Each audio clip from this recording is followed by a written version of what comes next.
What is up everyone, and welcome to some more F1 23 My Team career mode. We're here for round number 5 of season 6 of our Jaguar racing career, and we're going to be at the Miami Grand Prix for the first time in a little while. Last time was season 4, it was off the calendar for season 5, and we are hoping that we can get another good result here in Miami, because typically I do have the pace to contend around here, but what I often don't have is the luck, as you will see in years gone by, if you go back and watch previous Miami videos, that I've been screwed by sort of safety cars, and there was one time I got screwed by a mechanical failure here when I was running at about P3 as well.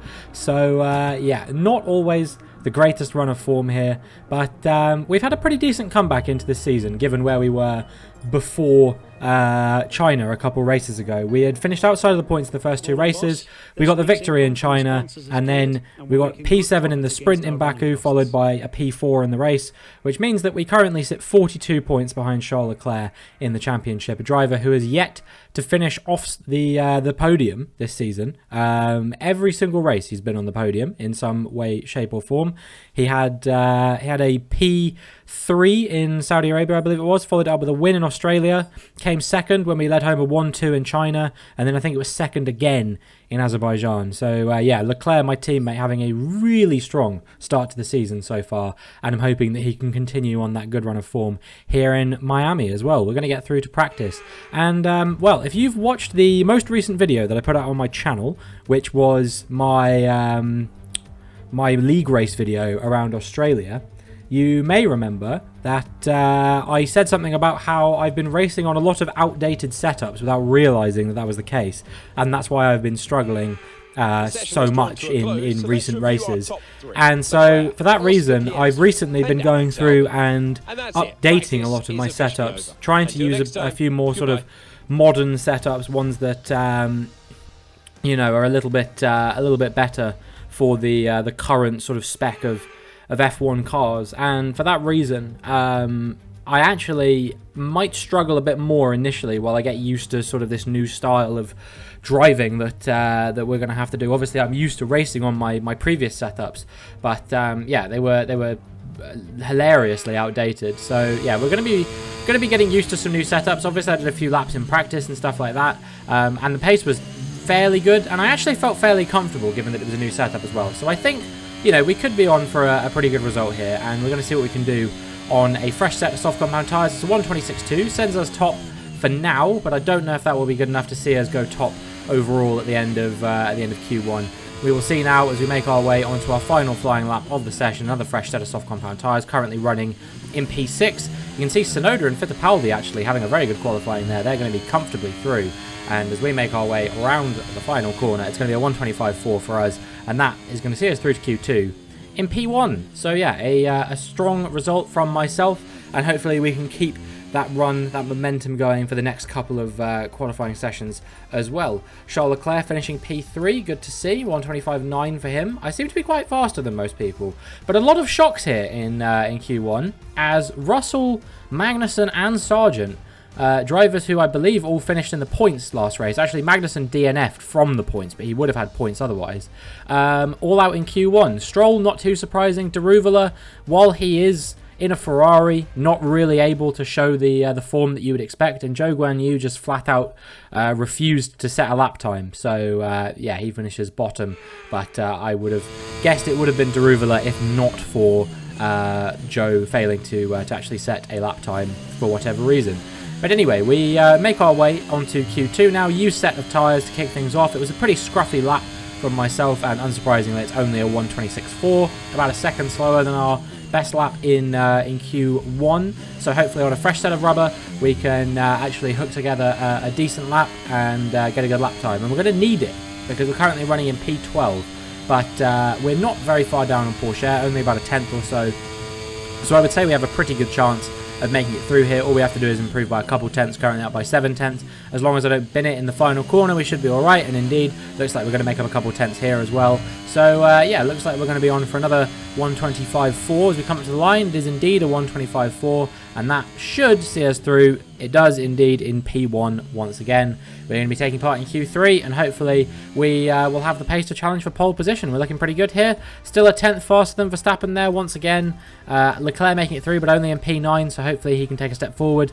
And, well, all the drivers who probably should have been eliminated in Q1 have now been eliminated in Q2 here. We've got 2 Hasses, 2 Williams, De Vries and Tsunoda. De Vries making it through to Q2 is actually a really monumental result for AlphaTauri. I don't remember the last time they did that in a dry session, so I'm sure that he will be very happy with that. But yeah, Pourchaire, Lawson, Doohan, Fittipaldi and Tsunoda also out in Q2. No real shocks there, you would have to say. And yeah, we will see who can get pole position. Will I be able to hold on, or will it be a historic bottle job for me, going fastest in Q1 and Q2, but then failing to go fast in Q3? It has happened to me many times before in this career mode, where I just can't quite take that next step in Q3.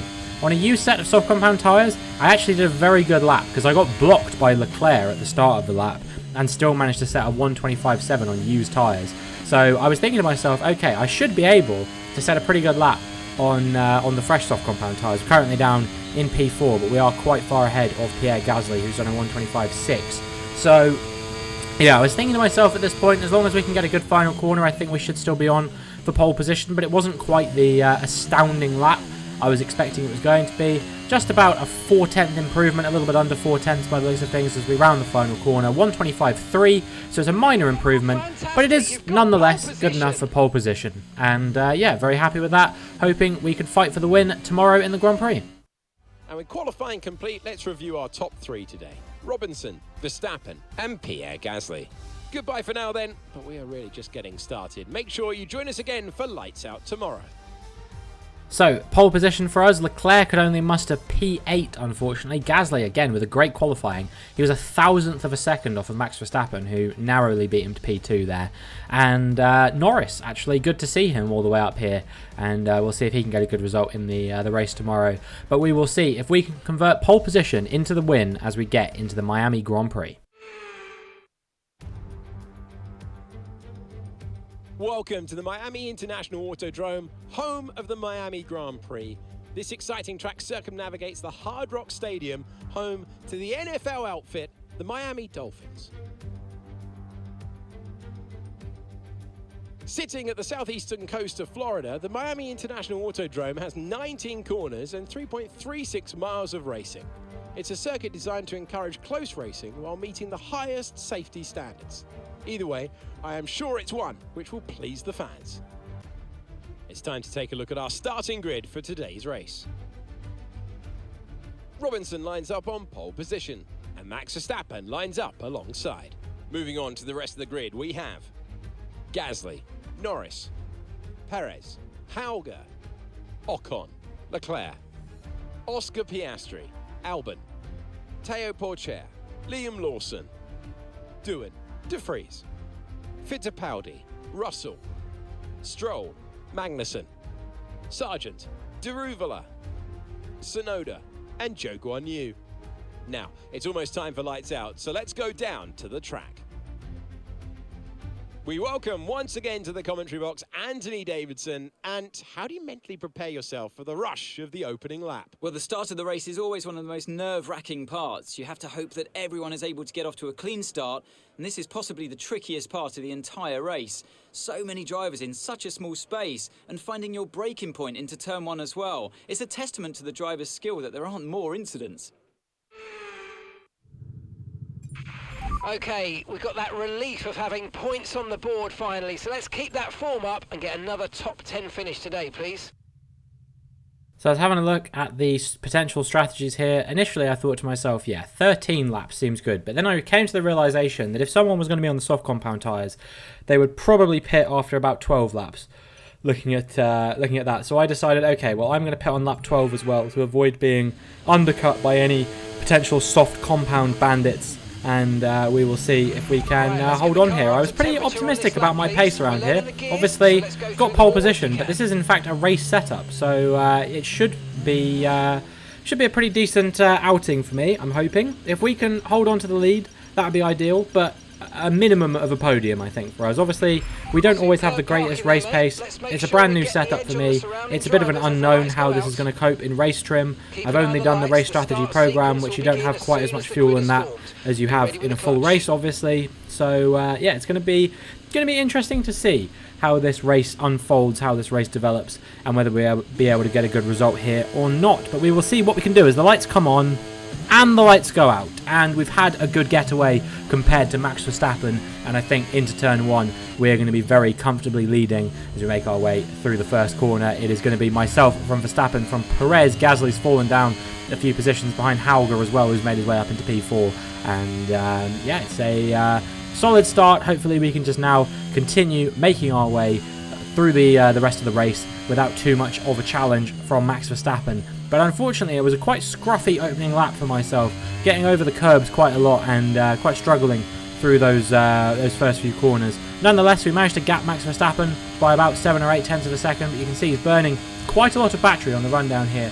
I didn't want to burn too much of mine because I figured I probably needed to defend later on, but he did get very close to me to the point I thought he was going to go for a move for the lead of the race. But as we get into the Mickey Mouse section, fortunately I've managed to hold on quite nicely for that. But as we make our way through, actually we have a pretty scruffy time of things, and I can't quite get the level of performance out the car that I would have wanted to.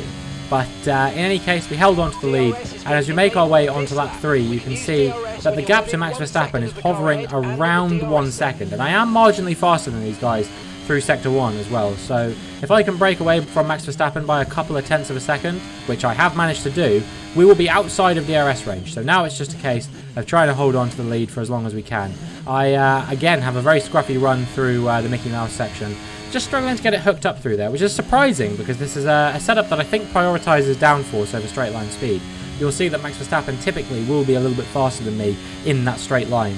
But, I mean, it doesn't seem to be making too much of a difference, right? Because I'm fast enough in the corners that he's not really close enough to mount much of a challenge in those straights when he is a little bit faster, because he doesn't have that DRS to help him out. But, yeah, making our way onto lap 5 now. You can see that maybe Max Verstappen's starting to move a little bit closer in range. In particular, the corner I was really struggling with that was causing me a lot of grief in this race was the last corner before the sort of the start-finish line. That was the one that was really harming me. This sort of hairpin one at the end here. I kept going wide there, or maybe not getting the best traction out of it, and as a result, that was just inviting Max Verstappen closer and closer every time. You can see last lap it was about 5 tenths of a second the gap between me and him when I exited this corner. This time it's only going to be about 3 tenths of a second. So unsurprisingly, when we make our way onto lap 7, Max Verstappen is very, very close to us all of a sudden. Obviously he was getting back into that DRS range, getting the DRS on me, and now he's going to go for a move into turn 1. Max Verstappen up the inside. We're going to try and cling on around the outside of him. Unfortunately, there's just enough life in these tyres left to battle with Max Verstappen. But the tyres were definitely starting to get away from me. Now Max Verstappen is very close on this occasion. I would not be surprised if he's able to go for a move up the inside. By the time we get to a corner, he's a full car length in front, and we actually make a bit of contact with him there because he's very slow. And when I go to check for the damage, I get a little bit more than I bargained for because our engine has blown up. And yeah, that is going to be the end of the race for us, unfortunately. Yeah, I literally just went to check to see if there was any front wing damage, which there wasn't. It wasn't that hard of a hit. And yeah, there was a red engine indicator on my dash instead. So yeah, we're out of the race, and we're going to have to retire. Not what I was expecting at all. Going to massively harm our championship chances, because it definitely looked like we did have the potential to win here today, but it's not going to happen for us, and we're going to have to settle for a DNF and hopefully try and bounce back in the next race, I guess. Well, what a drive that was to take the win for Ferrari today. What do you think it was, Ant, that gave them the edge over the competition today? I really feel the track layout combined with the track temperatures we saw today suited their car. These cars come alive when the tyres are just at the right temperature, and the driver did a great job managing that as well. They just look so comfortable out there. It's like anything, it always looks so easy when it all just clicks. And here we are, a team that is no stranger to the podium, taking their place on top once again. A sublime race today and a stunning win for Ferrari. Fortunately, even in my worst hours when I'm not performing or when my car is not doing well, Charles Leclerc gets onto the podium, P3 from P8 on the grid. A wonderful performance from him. Max Verstappen obviously wins there, and Sergio Perez is in P2. But yeah, I'm massively pleased with Charles Leclerc because it's going to keep us in the championship fight in the constructors, you would have to say. So yeah, great performance from the Monegasque driver. So then, it's time to see how this result affects the Drivers' Championship. Charles Leclerc, currently leading the championship standings, extends his lead even further with this result. So let's discuss, Ant. Who would you say is a contender for your driver of the day? Often my go-to would be a driver who's managed to pull off an especially impressive feat during the race. However, in this instance, I was more impressed by Max Verstappen's solid, clean driving throughout the event. It's time to see how things are shaping up in the Constructors' Championship. Red Bull take over as championship leaders. Meanwhile, Ferrari have improved their position. A strong weekend for them as they fight their way towards the top.